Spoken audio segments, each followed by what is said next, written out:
Chapter 11. Stanley returned to his hole. It wasn't fair. Mr. Pendanski had even said his fossil was interesting. He slammed his shovel into the ground and pried up another piece of earth. After a while, he noticed X-Ray had come by and was watching him dig. "Hey, caveman, let me talk to you a second," X-Ray said. Stanley put his shovel down and stepped out of his hole. "Say, listen," said X-Ray. "If you find something else, give it to me, okay?" Stanley wasn't sure what to say. X-Ray was clearly the leader of the group, and Stanley didn't want to get on his bad side.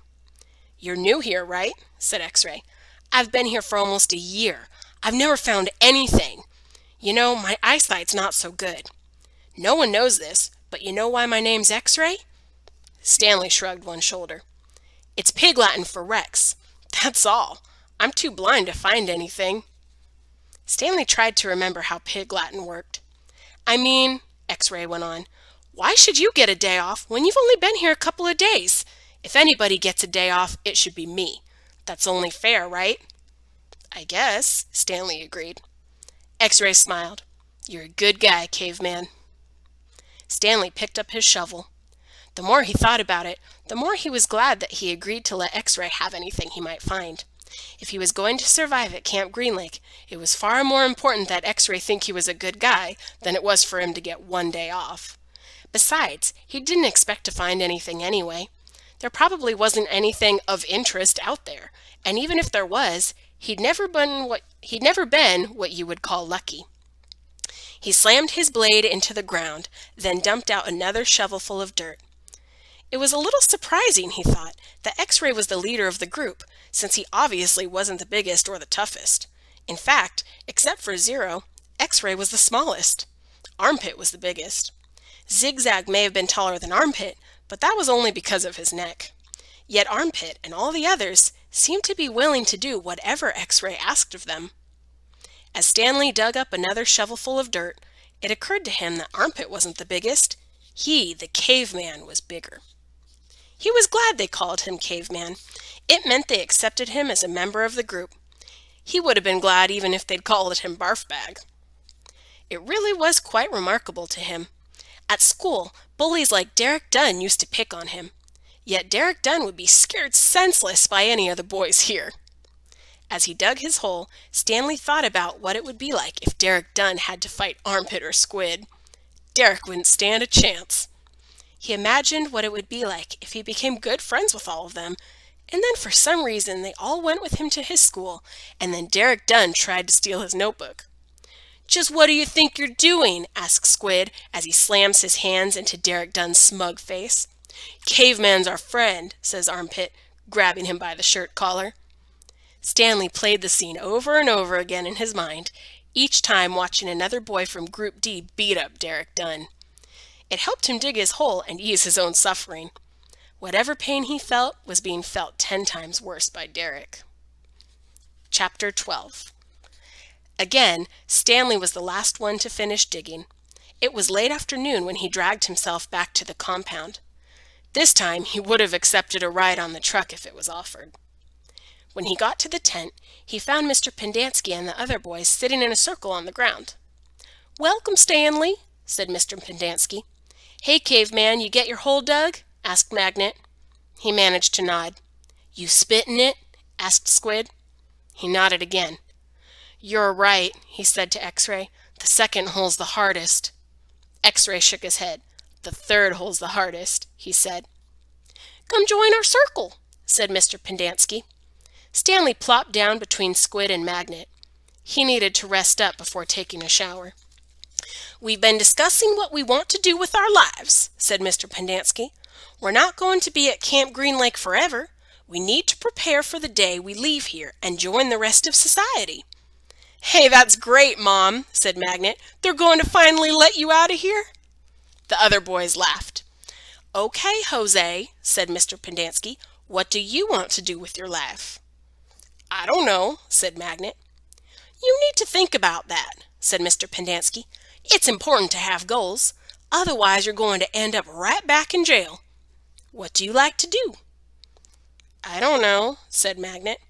"You must like something," said Mr. Pendanski. "I like animals," said Magnet. "Good," said Mr. Pendanski. "Does anyone know of any jobs that involve animals?" "Veterinarian," said Armpit. "That's right," said Mr. Pendanski. "He could work in a zoo," said Zigzag. "He belongs in the zoo," said Squid. Then he and X-Ray laughed. "How about you, Stanley? Any ideas for Jose?" Stanley sighed. "Animal trainer," he said, "like for the circus or movies or something like that." "Any of those jobs sound good to you, Jose?" asked Mr. Pendanski. "Yeah, I like what Caveman said about training animals for movies. I think it would be fun to train monkeys." X-Ray laughed. "Don't laugh, Rex," said Mr. Pendanski. "We don't laugh at people's dreams. Someone is going to have to train monkeys for the movies." "Who are you kidding, Mom?" asked X-Ray. "Magnet's never going to be a monkey trainer." "You don't know that," said Mr. Pendanski. "I'm not saying it's going to be easy. Nothing in life is easy, but that's no reason to give up. You'll be surprised what you can accomplish if you set your mind to it. After all, you only have one life, so you should try to make the most of it." Stanley tried to figure out what he'd say if Mr. Pendanski asked him what he wanted to do with his life. He used to think he wanted to work for the FBI, but this didn't seem the appropriate place to mention that. "So far you've all done a pretty good job at messing up your lives," said Mr. Pendanski. "I know you think you're cool." He looked at Stanley. "So you're Caveman now, huh? You like digging holes, Caveman?" Stanley didn't know what to say. "Well, let me tell you something, Caveman. You are here on account of one person. If it wasn't for that person, you wouldn't be here digging holes in the hot sun. You know who that person is?" My no-good, dirty, rotten, pig-stealing great-great-grandfather." The other boys howled with laughter. Even Zero smiled. It was the first time Stanley had ever seen Zero smile. He usually had such an angry expression on his face. Now he had such a huge smile, it almost seemed too big for his face, like the smile on a jack-o'-lantern. "No," Mr. Pendanski said. "That person is you, Stanley. You're the reason you are here. You're responsible for yourself. You messed up your life, and it's up to you to fix it. No one else is going to do it for you, for any of you." Mr. Pendanski looked from one boy to another. "You're all special in your own way," he said. "You've all got something to offer. You have to think about what you want to do, then do it. Even you, Zero. You're not completely worthless." The smile was now gone from Zero's face. "What do you want to do with your life?" Mr. Pendanski asked him. Zero's mouth was shut tight. As he glared at Mr. Pendanski, his dark eyes seemed to expand. "What about it, Zero?" asked Mr. Pendanski. "What do you like to do?" "I like to dig holes." Chapter 13. All too soon Stanley was back out on the lake, sticking his shovel into the dirt. X-Ray was right. The third hole was the hardest. So was the fourth hole, and the fifth hole, and the sixth, and the... He dug his shovel into the dirt.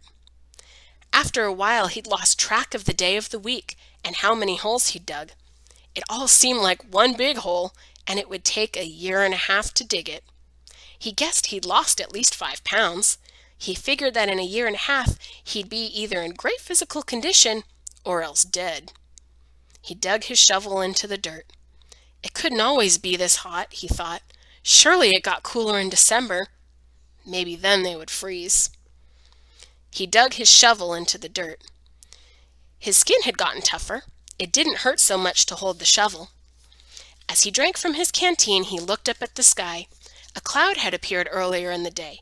It was the first cloud he could remember seeing since coming to Camp Green Lake. He and the other boys had been watching it all day, hoping it would move in front of the sun. Occasionally it got close, but it was just teasing them. His hole was waist deep. He dug his shovel into the dirt. As he dumped it out, he thought he saw something glisten as it fell onto the dirt pile. Whatever it was quickly buried.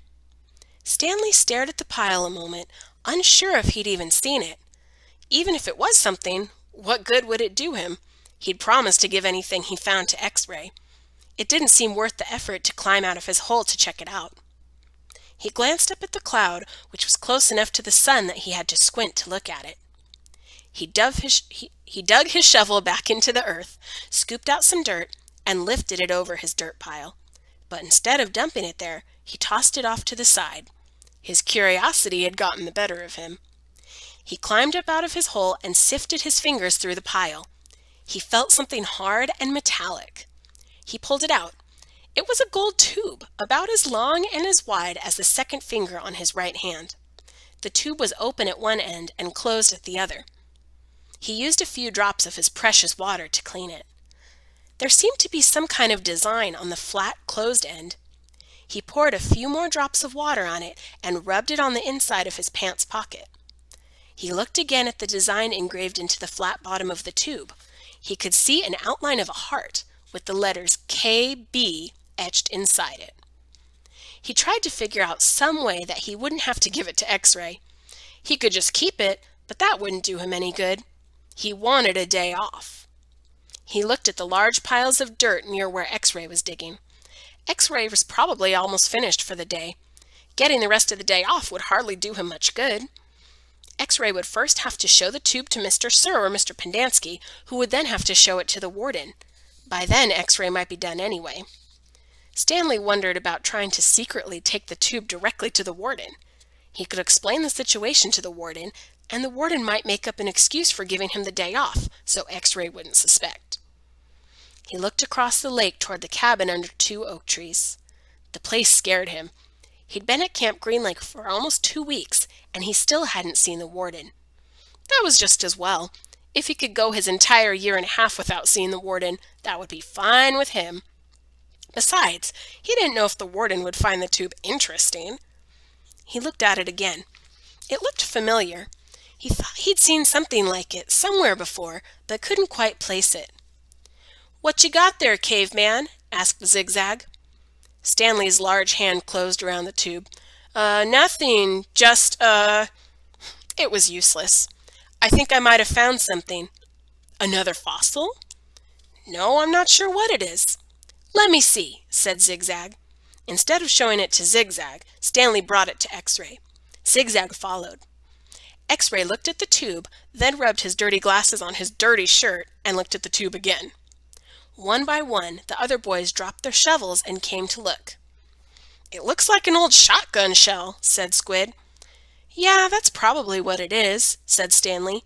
He decided not to mention the engraved design. Maybe nobody would notice it. He doubted X-Ray could see it.